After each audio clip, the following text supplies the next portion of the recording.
1장 말씀입니다.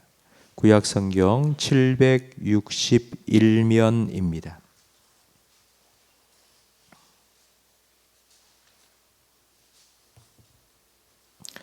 구약성경 761면 욥기 1장 1절부터 12절까지 한 절씩 교독하겠습니다. 우스 땅에 욥이라 불리는 사람이 있었는데 그 사람은 온전하고 정직하여 하나님을 경외하며 악에서 떠난 자더라. 그에게 아들 7과 딸 3이 태어나니라. 그의 소유물은 양이 7,000마리요 낙타가 3,000마리요 소가 500결이요 암나귀가 500마리며 종도 많이 있었으니 이 사람은 동방 사람 중에 가장 훌륭한 자라.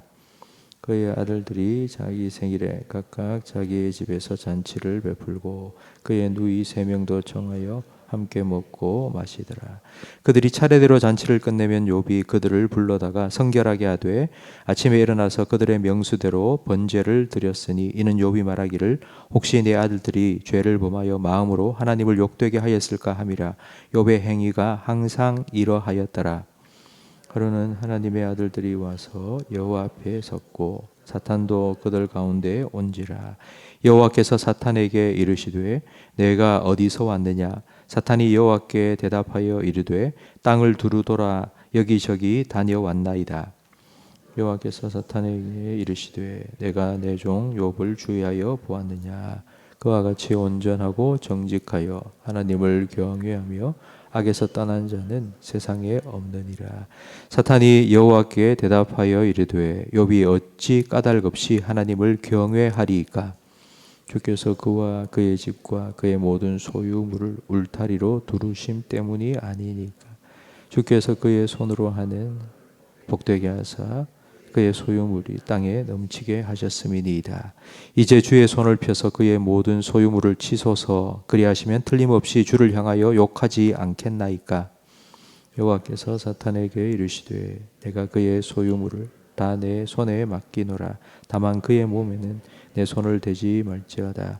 사탄이 곧 여호와 앞에서 물러가니라. 아멘.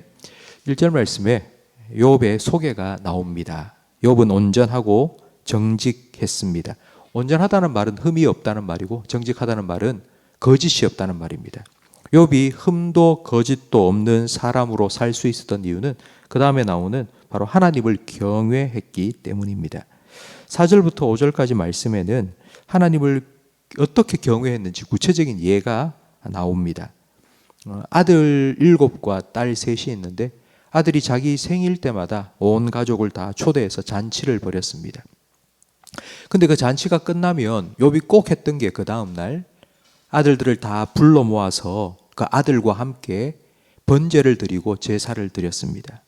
우리는 추석이나 설날이 되면 먼저 함께 모여 예배를 드리고 난 후에 음식을 함께 먹고 명절을 보내는데 욥은 그 반대였습니다.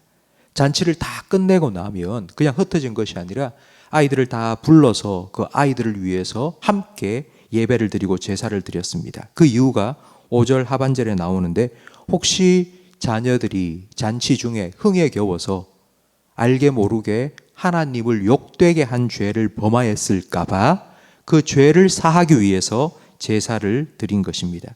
5절 마지막에 보면 욥의 행위가 항상 이러하였다고 기록되어 있습니다. 항상 이랬다, 이 말을 한 단어로 말하면 습관입니다.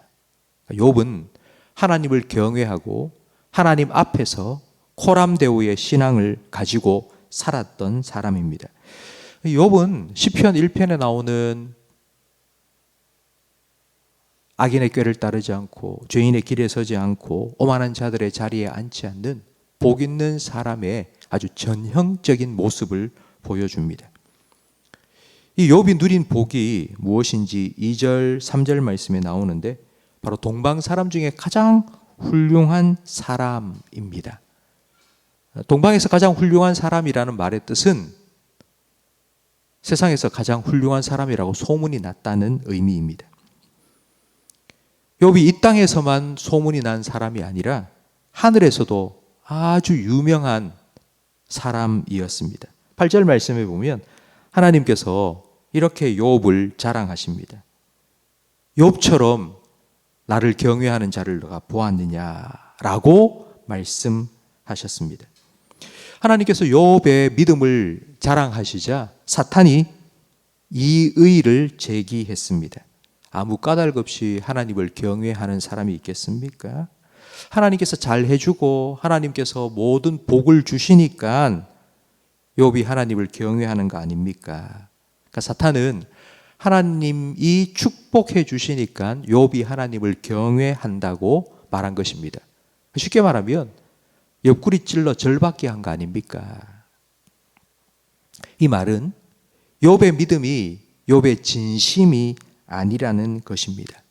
욥이 진심으로 하나님을 하나님으로 인정하고 하나님을 경외한 것이 아니라 재산과 출세와 성공을 하나님께로부터 받고 싶어서 하나님을 이용하고 하나님을 경외한 척했다고 사탄이 말한 것입니다. 그러면서 11절 말씀에 사탄은 하나님께서 주신 것을 다 빼앗아 보십시오. 하나님이 주신 모든 물질의 복을 다 빼앗아 보십시오. 그러면 하나님을 경외하는 게 아니라 하나님을 분명히 욕할 겁니다. 라고 말했습니다. 그때 하나님께서는 12절 말씀에 그래, 그러면 욥을 너에게 맡길 테니 네가 한번 욥의 재산을 네 마음대로 해봐라 허락하셨습니다. 하나님께서 사탄이 이런 말을 할 때 뭐 말도 안 되는 소리를 짓거리고 있냐, 썩 꺼져라 라고 하시면 좋았을 텐데 왜 하나님께서는 욥의 시험을 허락하셨을까요? 하나님은 욥을 믿었습니다. 욥이 얼마나 진심으로 하나님을 경외하는지를 하나님께서는 아셨고요. 그 욥의 진실한 믿음을 증명할 수 있는 기회를 주신 것입니다. 하나님이 복 주시기 때문에 그것 때문에 하나님을 경외한 것이 아니고 하나님을 경외하지 않으면 하나님께서 자기에게 주신 걸 다 빼앗아 갈 것이라고 두려워서 하나님을 경외한 것이 아니고 욥이 진심으로 하나님이 하나님이시기 때문에 하나님을 경외했다는 것을 증명할 기회를 주신 것입니다. 오늘 본문 말씀을 통해서 우리가 알 수 있는 두 가지 진리가 있습니다. 첫 번째는 사탄은 자기 마음대로 뭔가를 할 수 없다는 것입니다. 그러니까 사탄은 하나님의 통제 아래에 있습니다. 사람들은 세상에 선과 악이 공존하면서 이 두 선과 악이 싸우고 있다고 생각합니다. 그런데 의외로 많은 교회를 다니는 성도들도 이런 오해를 하면서 사는 경우가 많습니다. 그러니까 이런 오해죠. 영적인 전쟁이라는 걸 하나님과 사탄이 싸우는 것으로 오해합니다. 성경은 절대로 그렇게 말하지 않습니다. 예수님께서 군대 귀신 들린 사람을 만나서 그로부터 군대 귀신을 쫓아내 주실 때에 군대 귀신이 예수님께 이렇게 말했습니다. 예수님, 우리를 저 무저갱에 던져넣지 마십시오 라고 사정했습니다. 예수님과 귀신이 싸운 게 아니고요. 귀신이 예수님한테 사정합니다. 그러니까 예수님과 귀신은 상대가 되지 않습니다. 영적인 전쟁은 사단과 우리 사이에 일어나는 전쟁입니다. 그러니까 우리 마음속에 사단이 주는 생각과 성령님께서 주시는 생각이 싸우는 것이 영적인 전쟁입니다. 요한계시록에 보면 마지막 전쟁이 기록되어 있는데요. 요한계시록에 기록된 최후의 전쟁은 하나님과 사탄의 싸움이 아니고 사탄의 세력과 성도들의 전쟁입니다. 하나님과 사탄의 전쟁이 결코 아닙니다. 사탄도 하나님의 통제 아래에 있고 하나님이 허용하시는 범위 안에서만 움직일 뿐입니다. 우리는 이것을 절대로 잊으면 안 됩니다. 두 번째, 하나님께서는 사탄에게 욥의 소유물에 손을 대라고 허락하셨습니다. 우리가 고난을 받을 때 이런 말을 하죠. 하나님께서 치셨다 이런 말을 하는데, 하나님이 치신 게 아니라 사탄에게 맡기신 것입니다. 이걸 다르게 표현하면 하나님께서 하나님의 백성을 보호막으로 지켜주시다가 잠깐 그 보호막을 거두어 가신 겁니다. 이걸 또 다르게 표현하자면 지금 욥의 경우처럼 하나님께서 사탄에게 잠깐 맡기신 겁니다. 영원히 맡기신 것이 아니라 잠깐 맡기신 것뿐입니다. 오늘 본문 말씀 속에 하나님께서는 사탄과 욥에 대해 대화를 나누셨습니다.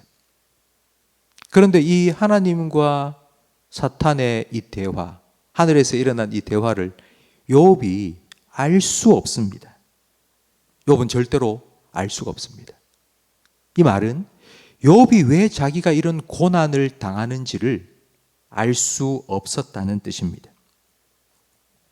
때로는 우리도 살아가면서 욥처럼 이유를 알 수 없는 고난을 당할 때가 있고 까닭없는 시련에 던져질 때가 있습니다. 그때 우리는 반드시 기억해야 됩니다. 오늘 본문 말씀을 통해서 우리가 알 수 있는 두 가지 진리. 사탄도 하나님의 통제 아래 있다.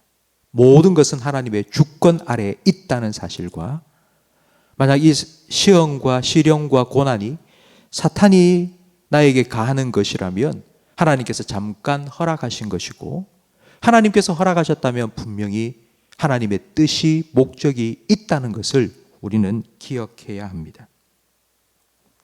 오늘부터 욥기 말씀을 함께 계속 살펴볼 터인데, 사실 성경에 나와 있는 여러 말씀 중에 이 욥의 이야기는 참 어려운 말씀입니다. 그런데 이 욥기를 보면서 여러분 딱 한 가지만 생각하시면 됩니다. 성경의 모든 말씀은 한 가지 목적을 가지고 있습니다. 그건 하나님이 누구신가, 하나님이 어떤 분인가를 우리에게 보여주고 알려주시기 위해서 기록된 것입니다. 욥기도 마찬가지입니다. 우리는 욥기를 보면서 욥의 고난이 얼마나 고통스럽고 힘들었는가 이것만 생각하기 쉬운데, 욥기 속에 욥의 고난과 그리고 욥의 고민, 내가 왜 이런 어려움을 겪어야 되지? 친구들이 찾아와서 계속하여서 네가 당하는 고난의 이유가 있을 거야 라고 말하면서 욥이 얼마나 많은 고민을 합니까?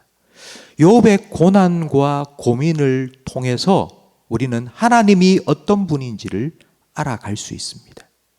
성도 여러분, 우리는 하나님을 알고 있다고 생각합니다. 근데 우리가 알고 있는 하나님이 어느 정도일까요? 하나님이 100이라면 그 100 중에 내가 알고 있는 하나님은 한 몇 프로 정도 될까요? 우리는 하나님을 다 알고 있다고 착각하는 경우가 참 많습니다. 그런데 우리가 알고 있는 하나님은 우리에게 익숙한 하나님으로 한 1%, 2%도 되지 않을 수 있습니다. 그런데 오늘 우리가 함께 살펴볼 이 욥기 말씀 속에서 하나님께서는 전혀 뜻밖의 의외의 자신의 모습을 드러내십니다. 그런 하나님을 욥기를 통해서 알아가는 기쁨을 맛보시기를 간절히 바랍니다. 기도하겠습니다. 하나님 아버지 감사합니다. 오늘부터 함께 나눌 욥기 말씀을 통해서 하나님이 어떤 분인지를 더 깊이 알아가기를 원합니다. 우리에게 지혜와 계시의 영을 허락하여 주셔서 욥이 당한 고난과 욥이 하는 고민을 통해 하나님이 어떤 분인지를 더 알아가게 해 주시옵소서. 우리가 지금까지 알고 있는 우리에게 익숙한 하나님이 아니라 뜻밖의 하나님, 의외의 하나님을 우리가 만나게 해 주시옵소서. 우리가 이 땅을 살아가다 보면 이런 의외의 하나님을 만날 때가 우리에게도 있습니다. 하나님, 그때 하나님을 오해하지 않도록 하나님이 어떤 분이신지를 더 깊이 알아갈 수 있도록 은혜를 베풀어 주시옵소서. 예수님 이름으로 기도합니다. 아멘.